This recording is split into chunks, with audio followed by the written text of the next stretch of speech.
국민의힘 전당대회 상황 하태경 의원과 스튜디오 직접 이야기를 나눠보겠습니다. 어서 오십시오, 의원님. 예, 안녕하세요.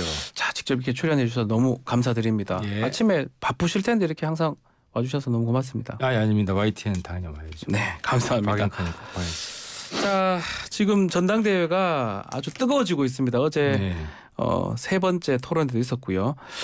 이 결선 투표가 없다면 3월 8일 날 2주 후에 이제 결과가 나올 건데 현재 판세는 우리 의원님께서는 어떻게 보고 계십니까? 천하람 변수가 좀 제일 커지고 있는 것 같아요. 천하람 변수가요. 예, 예상외로 지지율이 올라가고 있고 어떤 네. 여론조사 보면 예. 당내에 우리 당 지지자 중에서도 2등하는 것도 나오잖아요. 네네네. 이렇게 되면 사실상 실버 크로스라고 그러죠. 2등이 바뀌는. 그렇죠. 실버 크로스가 부분적으로 일어나고 있기 때문에 결선 투표. 근데 이제 누가 결선 투표 올라가도 김기현 후보는 좀 안심할 수 없는 상황이에요. 왜냐하면 이제 안철수 후보는 약간 중도층 소구력이 있고, 예. 그 다음에 그 천하람 후보는 이제 돌풍이 되기 때문에 태풍이 되기 때문에 기세가 커지죠. 그래서 좀 김기현 후보는 막 끝까지 안심할 수 없는 그런 전당대회 같습니다. 자, 지금 뭐 천하람 후보도 있지만 한교안 후보 돌풍이 있다. 이런 분석들도 있는 것 같아요. 그건 어떻게 보십니까? 그렇죠. 이제 토론에서 좀 발군의 예. 역량을 보여주시고 뭐 이렇게 좀 굵직굵직하게 이슈 메이킹을 하고 사퇴하세요. 뭐 이렇게 그렇죠. 예, 강하게 네. 얘기하고 막. 근데 이제 황 후보가 결승 올라가려면 김기현 후보가 사퇴해야만 가능할 것 같아요. 왜냐하면 중복된다고 보시는 거군요. 그거보다도 이제 윤심이 김기현 후보한테 있다는 게 이제 온 국민들이 다 알고 우리 당원들이 다 알고 있잖아요. 네네네. 그게 이제 김기현 후보는 특징이 윤 대통령 지지율이 올라가면 같이 올라가거든요. 네. 근데 이제 최근에 보면 윤 대통령 지지율이 올라가고 있지 않습니까? 그래서 김기현 후보가 아마 예선전에는 1등할 가능성이 굉장히 높다고 보고 이제 과반을 넘을 거냐. 만약에 윤 대통령 지지율이 50%를 넘으면 네. 김기현 후보가 1차전에서 아마 50% 넘어서 1등 할 수도 있을 것 같습니다. 그러면 지금 분위기 봤을 때 이건 뭐 또 다른 해석이기도 한데 좀 대통령실이 요새는 조용한 것 같아요. 그만큼 김기현 후보가 좀 앞서간다 이렇게 볼 수도 있는 건가요? 그죠.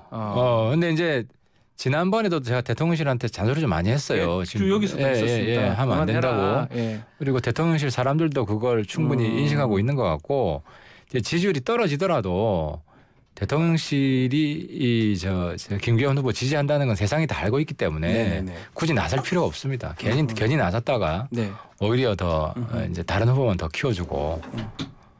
어제 그 토론회 과정에서 막 다 보셨을 것 같은데 특히 공천 얘기가 나왔어요. 안철수 후보하고 김기현 후보 얘기하면서 대통령하고 협의해야 되냐라고 하니까 김기현 후보는 뭐 대통령 무일도 사는 것도 아닌데 해야 되는 거 아니냐라고 또 얘기했거든요. 그러니까 말실수가 좀 나오죠. 그러니까 말실수로 보시는 겁니다. 네, 그건 말실수하신 거고. 예.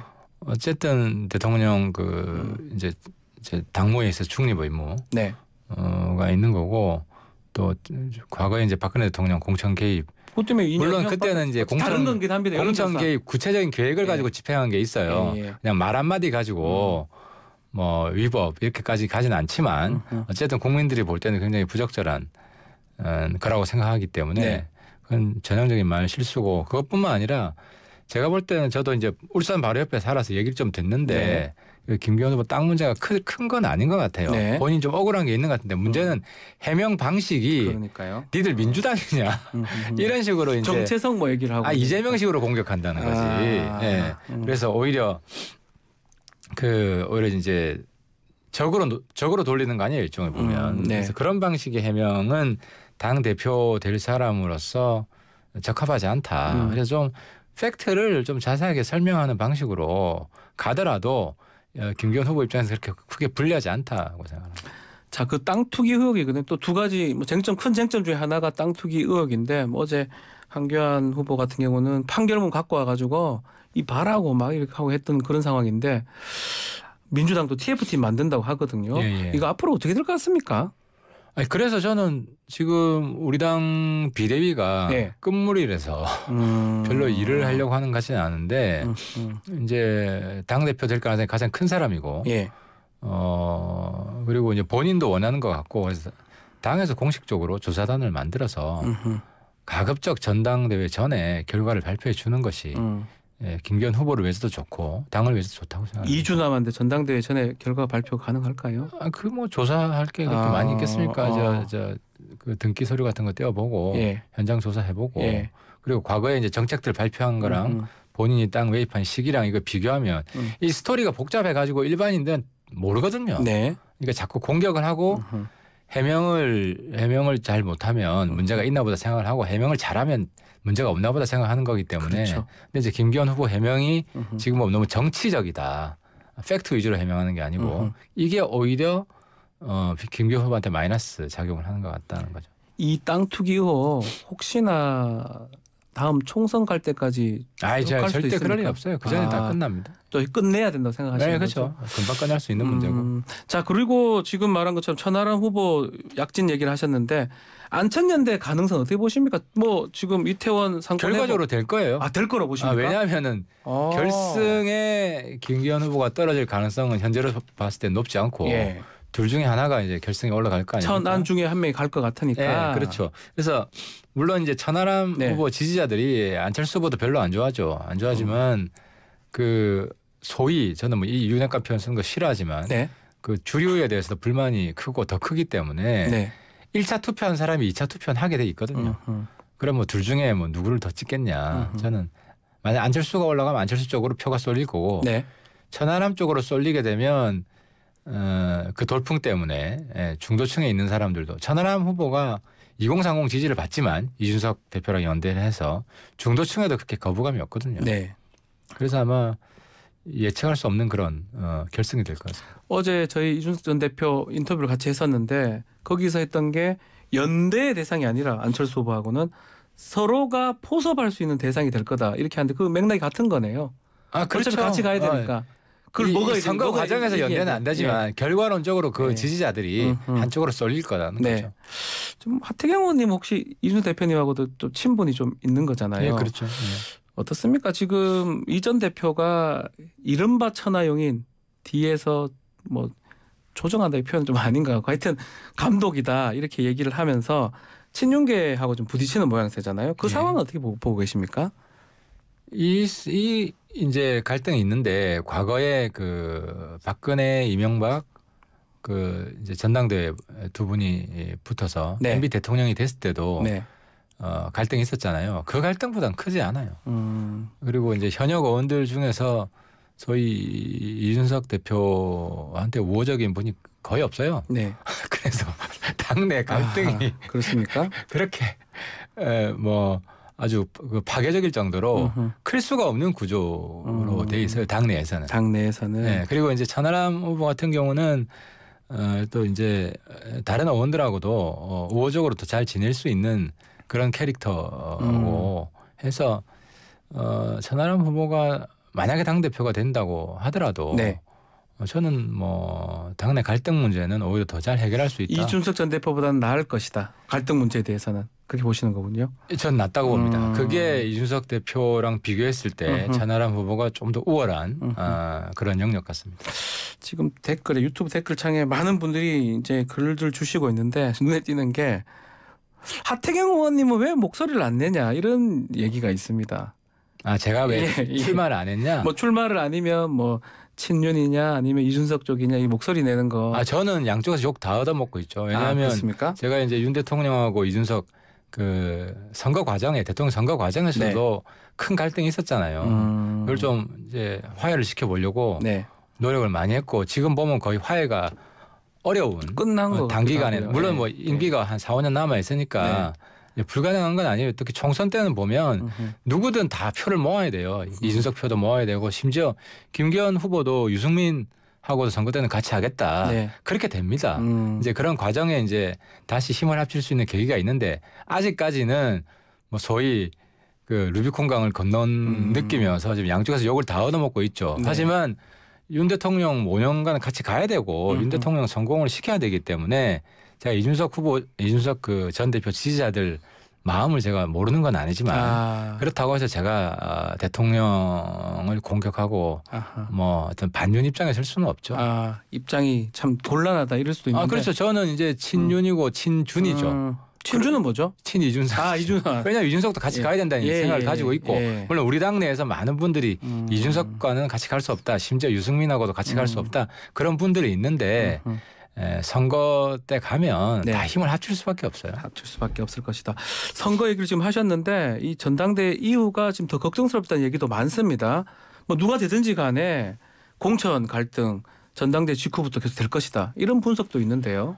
공천 갈등은 항상 있었죠. 그리고 물갈이가 많을 겁니다. 많을 수밖에 없고. 근데 이제 문제는 이제 물갈이 할 때 국민 눈높이가 중요하죠. 물갈이 할 사람 한 거냐, 하지 말아야 될 사람 한 거냐. 이런 거에 따라서 공천 갈등이 증폭이 되느냐, 아니면 그냥 비매하게 끝나느냐 갈리는데 아직은 알 수 없죠. 아직 알 수 없다. 시간이 많이 남았기 때문에. 그 이준석 전 대표 인터뷰 중에 만약에 자기가 뭐 공천을 줄 수 있는 입장이라면 한동훈 장관 춘천에 공천 주겠다. 뭐 이런 얘기를 했는데 이건 어떤 의미일까요?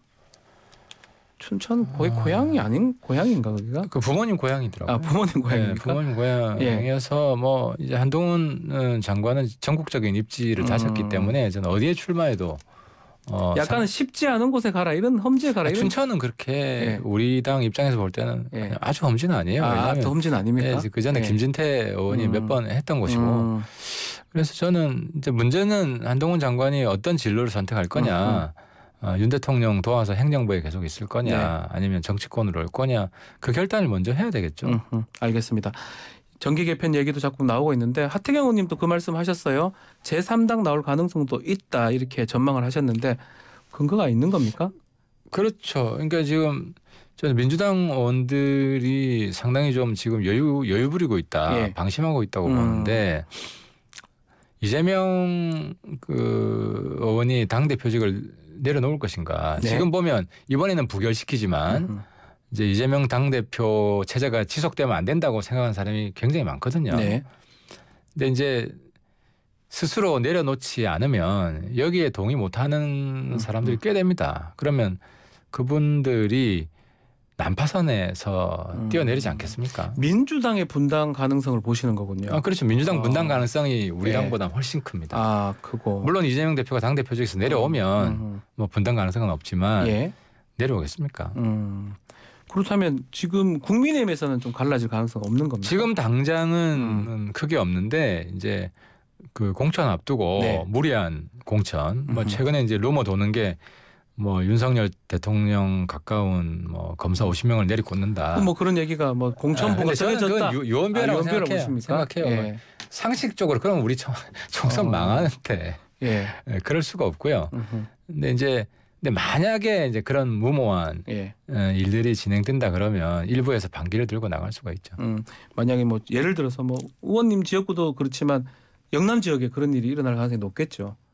영남 지역에 물갈이는 많을 거예요. 물갈이는 많은데 이제 대통령 측근 특히 검사들이 그러니까 물갈이 했는데 그 자리에 검사들이 들어가는 검사가 아니면 괜찮아. 근데 검사들이 우르르 내려온다 이러면은 아마 당이 심각한 내용에 빠질 겁니다. 그러면 진짜로 제3의 정당. 그게 뭐 민주당도 그렇지만 국민의힘도 그런 가능성이 있을 우리 당에서 일부 나가고 민주당에서 나와서 아마 예전에 바른미래당 같은 느낌이 드는데요. 그렇죠. 근데 이제 그 전에 이제 안철수 국민의당을 선전을 했잖아요. 근데 지금 예측하기 어려워요.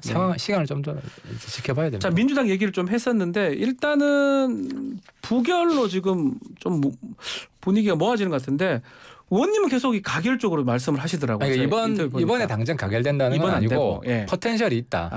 35명 최소한. 35명. 근데 이제 문제는 이재명 지금 보면 당대표 체제가 지속되지 않을 수 있다는 미련을 가지고 있는 것 같아요. 그래서 이번엔 부결시키고 이재명 당대표를 내리면 된다. 이건데 이재명 당대표 체제가 계속된다라는 불안이 극대화되면 그리고 또 체포 동의선 또 날라오지 않습니까? 그렇죠. 그러면 그때는 알 수 없다.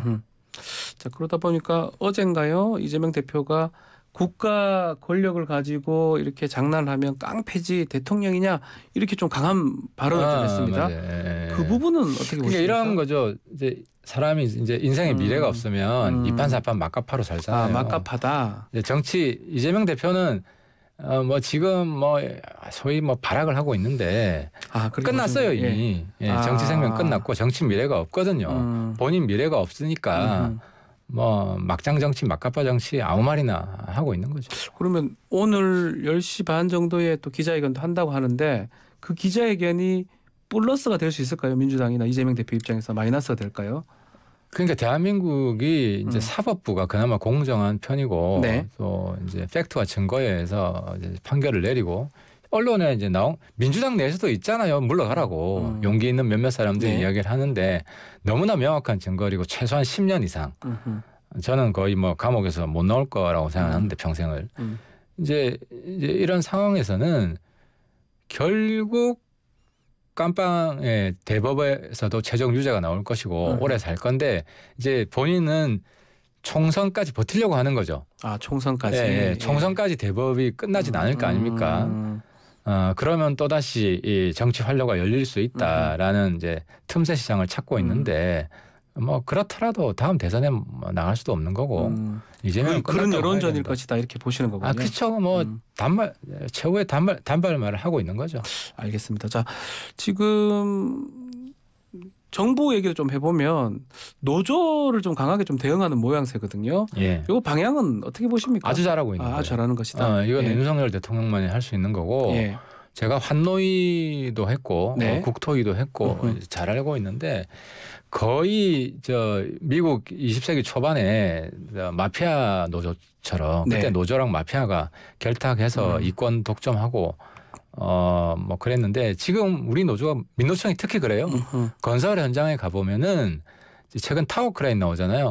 타워 크레인 하나 옮겨줄 때마다 돈 받아요. 원래비뿐만 아니라 원래비는 이제 고정적으로 받는 것이고 그래서 이 민노총 갑질 뿌리 뽑지 않으면 윤 대통령 말대로 우리 청년들의 미래도 암울하고 대한민국 산업도 갈수록 발전이 정체될 수밖에 없기 때문에 이번에 특히 민노총의 그 불법 폭력 갑질 뿌리 뽑아야 됩니다. 자 마지막으로 지금 한노위 계시니까요. 노란봉투법에 대한 입장은 어떻습니까? 그거는 우리는 대한민국 파업지역법으로 만들잖아요. 그죠? 절대로 반대하고 그거는 대통령이 거부권 행사할 거고요. 그거 이제 민주당이나 정의당도 민노총의 굴레에서 벗어나야 됩니다. 지금 새로운 노조가 나오고 있잖아요. 2030 노조. 정의당이 2030 노조를 대변해야 할 미래가 있지 5060 노조 대변해봐야 이분들은 이제 정리되시는 분들이기 때문에 알겠습니다. 정의당 미래도 없어요. 자 시간이 다 돼서 여기서 인터뷰 마무리하겠습니다. 다음에 또 모시도록 하겠습니다. 감사합니다. 국민의힘인 하태경 의원과 함께했습니다.